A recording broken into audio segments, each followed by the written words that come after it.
the primitive forms of artificial intelligence we already have proved very useful. AI is a golden opportunity. How do we ensure that this technology is regulated? The long arc of technological history is now in an extraordinary new phase. The AI6 Podcast with Joanne Sweeney. Michael O'Kane here, and I'm delighted to be on the line once again every Thursday with Joanne Sweeney of the Digital Training Institute. How are you doing this morning, Joanne? I'm great to be with you. Not at all. And quite a topical point of conversation this week. We're having, as I'm sure a lot of people have seen in the news as well, the kind of education centre are currently going through talks in regards to AI in schools. But we're talking about AI policies, particularly in the workplace. How do you want to start this conversation? Well, you know, when we are either a manager, an employer, or an employee, we will be familiar with policies. There'll be policies for internet use, policies for taking holidays, and now we need a policy for artificial intelligence. So basically, it sets the ground rules effectively of how AI can be used and should be used in the workplace. So I would say that not all organizations most likely have an AI policy now. So I think it's timely that we're talking about it, because if you don't have one, you should think about putting one in place. Yeah, I was going to ask about that. Are there many companies or businesses right now who are kind of doing these AI policies and forming them? Well, I would say we're probably looking at maybe 20% of organizations who have an active policy in place. Many organizations are still feeling their way through the AI age and trying to better understand how they can apply it. But one thing I should point out is that shadow AI is a thing. So there was a bit of research conducted by Microsoft and Trinity College Dublin over a year ago now at this stage, and they found that, you know, up to 2/3 of people are engaged in what's called shadow AI, which means using AI apps and tools that are maybe not officially allowed. And that's not to call them out and say, oh my God, this is terrible.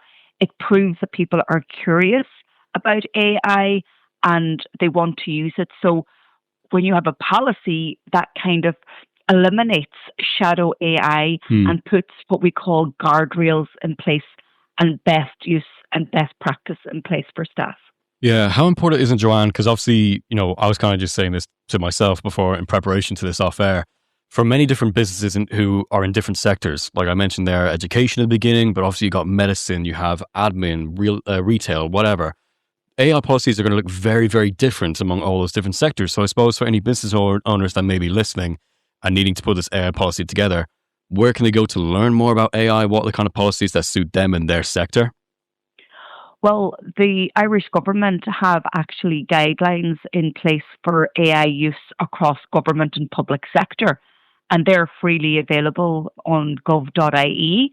So that would be a good place to start, because if you're thinking about standards, we have to have the highest of standards in government and public sector. So they have published guidelines. And if you're a business owner, you might say to yourself, well, actually, I want to align AI use in my business in accordance with best practice, and I'm going to look at what government are doing. But for all sectors, what I would say, many of us are like affiliated to associations. So for example, I'm a member of the Public Relations Institute of Ireland. They've released guidelines. So go to your sector, go to your association body and ask them, have they created AI policy or AI guidelines? Because your point is very well made, Michael. Depending on the sector that you are in, you might need to take a different approach. And if we take a look at the EU AI Act, which is the legislation that governs AI use across Europe, it's a risk-based law, and some higher risk areas like HR, insurance, health, education, as you mentioned, they are all deemed like critical sectors that are making decisions on people's lives, like banks, whether you get a mortgage, in your insurance company, whether you can, you know, cash out on that claim, or HR, whether I get interview or whether I get that job. So if you're using AI in those circumstances, these have quite impacts on people's lives. So you want to scrutinize your AI policy, and you want to make sure that AI is not doing all of the job, that the human is equally involved. I was going to ask about that because obviously, I was reading an article in the Irish Times a couple of weeks ago about whether or not AI is kind of gone to the stage now, the AI machine, where it's just kind of the snake eating its own tail and whether we can keep up. And me and you talk about on the show all the time, Joanne, about whether or not we can keep up with AI, the advances that are happening like on a daily basis now at this stage. So when it comes to, just like you mentioned there, making sure there's still human resource and it's not entirely reliant on AI, how can policymakers, employers keep up when AI is just updating and getting improved so much? It's really difficult. That's the big challenge. I guess the policy document should be what we call a living and a live document. So you don't just write it today and then review it in 12 months' time. So as and when you add new AI systems into the business, or as and when the technology updates, you should revisit that policy. So certainly it should be updated on a quarterly basis, and you should have like an AI champion or an AI officer that is responsible. So actually identifying a person who will oversee the policy, but also who will upskill the staff and make sure they understand what the policy means. So what tools are allowed? Are we using free tools or are we using paid for tools? Because we know there's a data leak when you use free versions. Mm-hmm. You get more control when you pay. But then if you want total control, you'll want to have like an enterprise agreement with those AI companies. So there's lots to consider because there's lots of AI-powered tools out there. And also, what are the use cases? So in what scenarios can we use AI and in what scenarios can we not? And maybe it's a case where you just have a blanket no on not using AI when it comes to maybe potentially interviewing somebody for a job, or maybe you do use it maybe just to scan initial CVs. But these are decisions that humans will need to make, and we know the rule in AI is there should always be a human in the loop. There should be a person or people accountable for every process that AI touches. Well said. Well said. Before we move on, I love the term AI champion, by the way. That just sounds badass. But I suppose, Joanne, hypothetically, right, because we're running low on time here, hypothetically, I'm a business owner. I need to start making my own AI policy for my employees, for my staff. What are the kind of, bullet points, or where's like the kind of main areas that I should be hitting in my policy? Yeah, absolutely. So first of all, you say why the organization is using AI and what this policy covers. Then you'll have some like definitions, like what is generative AI? What is an AI system? You'll have some good guiding principles like fairness, safety, transparency, making sure we're compliant legally. And then you'll explain what is acceptable use. So can people draft content with AI?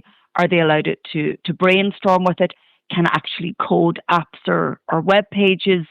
And then you need to set the limits on what is not allowed. So prohibited use. And then you need to include a section on data protection and privacy as well. So there are essential elements that your policy should cover. It's interesting how you mentioned like do's and don'ts, because, we talk about on the show all the time, the kind of do's and don'ts in AI. We were telling a story only recently about, using AI to enhance images, and we were talking about Grok back in January.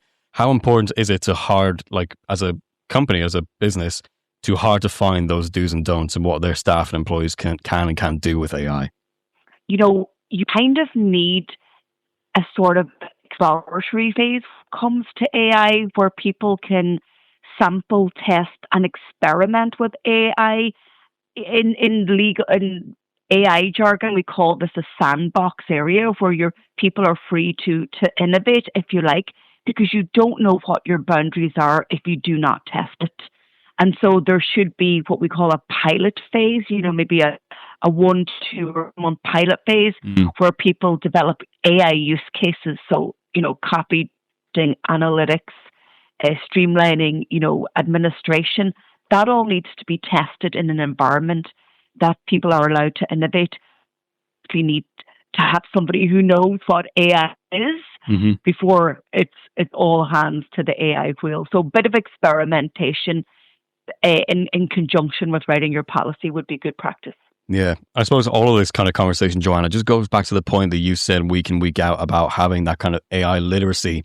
especially among staff members, because it's very important to kind of break out of that sandbox and be able to approach this kind of ever-evolving AI machine quickly and efficiently, especially when it comes to workplace policy. Yeah, without having AI literacy, staff will feel overwhelmed.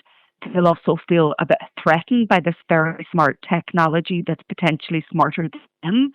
And so giving the ABCs of what AI is, how it works, and the capability, that really is a very good starting point, because it kind of demystifies it, right? Because if you're not using it, it can just feel a bit sci-fi. So some basic literacy training is paramount.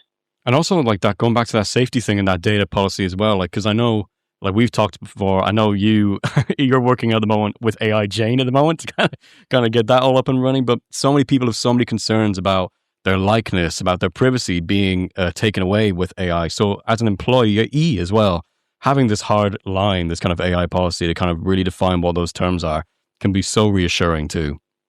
It can, absolutely. And I was having this conversation with radio stations recently, and they were absolutely saying it's a blanket no that they would ever clone or make digital twins, because that's their IP, their voice.